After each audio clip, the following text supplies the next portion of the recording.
All right, guys. I come out here today. I got my trail cameras out here. I'm going to show you a little bit about maintaining trail cameras, or how I maintain my trail cameras. Trail cameras are cool. They are high quality nowadays for a decent price. They work really good. I mean, to just get a general idea, if you want to see something that you think is on your property, or if you want to just monitor a roadway that you have on your property, you can just stick it up. It's discreet. Most time somebody could walk by it and not even see it. They're really nice. If you've been wanting to buy trail cameras and you haven't purchased any yet, just go for it, man. Just jump in there, grab you some trail cameras, put them on some trees, and you're going to get some good quality pictures of some good animals. It's really fun. It's something I highly recommend if you've never done it. With that being said, there's some maintenance that goes along with it. They got to have fresh batteries. And I've got these Ravacs and they're new, and I'm going to stick them in here. Now, these trail cameras right here, Wildgame Innovations are what these are. I got these from Tractor Supply. They don't have any battery leakage, corrosion issues around the terminals, so we don't have to do anything except put new batteries in, put them in the trail camera, and then I'll have to clear out my SD card and put it in, set all my settings, put it on the tree, and it'll be ready to go. One thing I don't like about this, if you're watching Wildgame Innovations, if you make these trail cameras again, I really don't like this. I hurt my fingers 2 or 3 times when it's cold trying to take this thing off. I've always got to get a knife out like this to get in here and pry it open. That's the only way I can get it open when I'm in the woods. I know it's cheap and whatever the way you can make that, but if there was some other way to clasp that in where it's quiet and it don't make that popping sound, because if I'm changing my trail camera on the same day I'm hunting, that is the last thing I want to hear. I want animals to hear in the woods. I don't want them to have to hear that clicking sound. That's not natural. So that's one thing about this I don't like. There's ways you can hold the camera really tight but see how hard that is to get off? If you got that trail camera hanging up like 8 foot high in a tree, it's dang near impossible to pop that down like that without making a lot of racket and dropping stuff. And it's just, that's not a good thing about it. The good thing about it is it takes high quality pictures.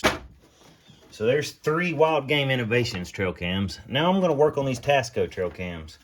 Now, like I said, I've had these for a while, and they've been really good cameras. They've taken really good photos for me. One of them has never worked on video at all, and I'm not sure why. It's just never worked on video, so I don't run them on video. I only take photos with them. But the thing I'm going to do today on these, I want you to see right here. At some point in this camera's past, one of the batteries I put in it has leaked. All right, can you see that in there? So that's the maintenance part of this. Sometimes you got to clean some of this stuff. Look at the end of that. If it gets a bad connection, it's not going to take good photos and it's not going to work consistently. So we're going to take some baking soda, put on that with a wire brush and clean it. Y'all stick with me and we'll do it right now. We'll do them both at the same time. A little bit more.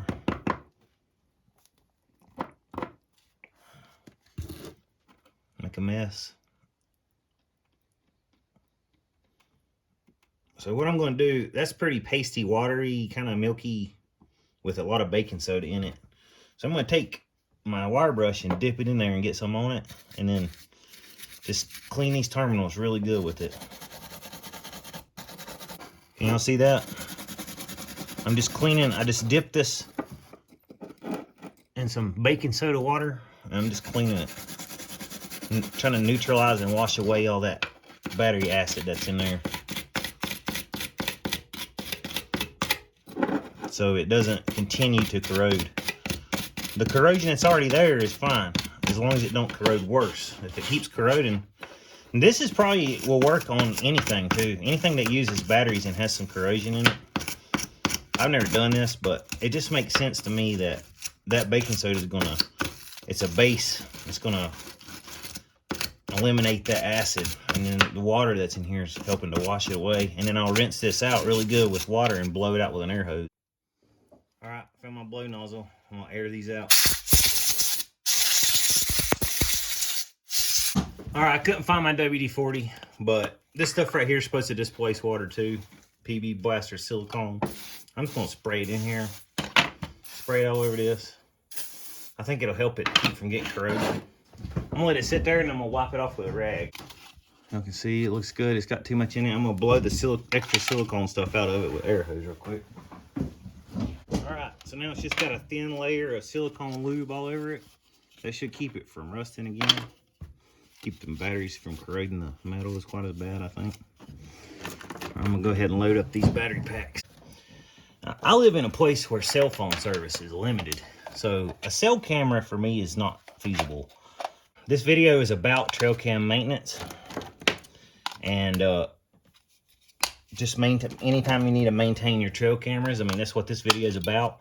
But the reason that I'm doing this video and the reason that I'm maintaining these trail cameras right now is because of a bobcat that I think we have. And me and my wife keep hearing this awful, god-awful noise out in the woods. And we're going to try to pinpoint this thing and find out where it's living. But they're dirty. They got stuff all over them. The next step is I got to clean them really good, so they got good camera quality and the sensors work and everything. So I'm going to go get some cleaning stuff to clean them with. And we're going to clean all of them. And then we'll be done.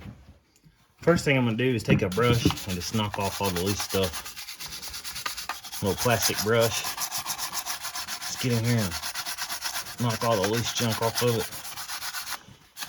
On the front, basically. It doesn't matter around the sides, adds to the camouflage. But all the lenses and everything need to be clean so the camera can take good pictures.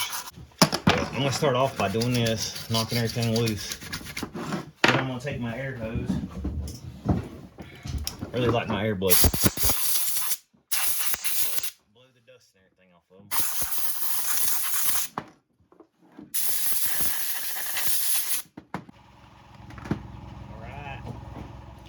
Alright guys, I decided to use Rain-X glass cleaner to clean my lenses, and a microfiber towel. It's clean.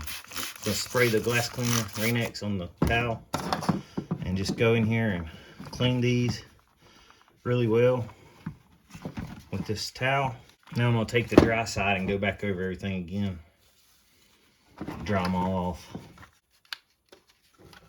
Alright, they're done. Now all I got to do is go in here and get 5 SD cards cleared out.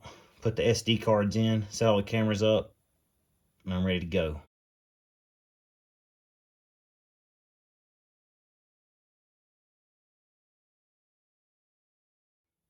Hope y'all enjoyed. That's how I maintain my trail cameras. If you don't have trail cameras, I suggest going and buy some. It's really fun. You can get pictures of anything from chipmunks, rats, birds, squirrels, all the way up to bears and skunks and bobcats and coyotes. Y'all have a nice day.